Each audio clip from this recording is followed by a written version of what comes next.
មនាលភិក្ខុទាំងឡាយទំនៀមនេះគឺការដែលព្រះពោធិសត្វប្រសូតមកភ្លាមទ្រង់ប្រដេស្ថានឈរលើផែនដីដោយប្របាទជន់សុខឆ្ពោះព្រះភ័ក្ត្រទៅកាន់ទិសឥណ្ឌរទ្រង់យាងឈានទៅបាន7ជំហាន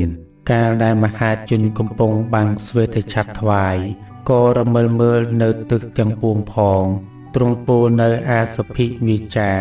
គឺវិចាដ៏ដំផងថាអកោហមស្មិលោកសៈចេថាមស្មិលោកសៈសេថាមស្មិលោកសៈអាយមន្តេមាមេជាតេណដ្ឋេទានិបណពវតេ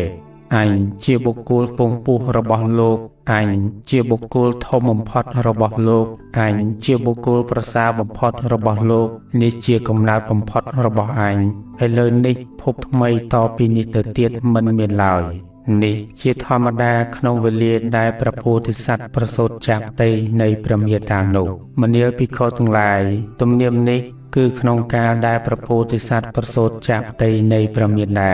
គ្រានោះពន្លឺភ្លឺស្វាងច្បាស់រកប្រមាណមិនបានកើតប្រកបឡើងក្នុងមនុស្សលោកព្រមទាំងទេវលោកមារលោកព្រហ្មលោកក្នុងពពួកសត្វព្រមទាំងសមណព្រាហ្មណ៍ទាំងមនុស្សជាសមតិទេពនិងមនុស្សដ៏សេះកន្លងនៅទេវានុភាពនៃទេវតាទាំងឡាយឱកាសណាដែលចំហទទេនៅក្នុងទីបំផុតនៃលោកឥតមានអ្វីបាំងរាំងមានតែអបងឹតព្រះច័ន្ទនិងព្រះអាទិត្យមានฤทธิ์យ៉ាងនេះមានអានុភាពច្រើនយ៉ាងនេះផ្សាយពន្លឺទៅមិនដល់ក្នុងទីណាពន្លឺភ្លឺស្វាងច្បាស់រកប្រមាណមិនបានក៏កើតប្រកបឡើងក្នុងទីទាំងនោះកន្លងនៅទេវានុភាពនៃទេវតាទាំងឡាយពួកសត្វណាដែលកើតក្នុងទីទាំងនោះសត្វអំបាននោះក៏ស្គាល់ច្បាស់នៅគ្នានឹងគ្នាដោយសារពន្លឺនោះថាអើណ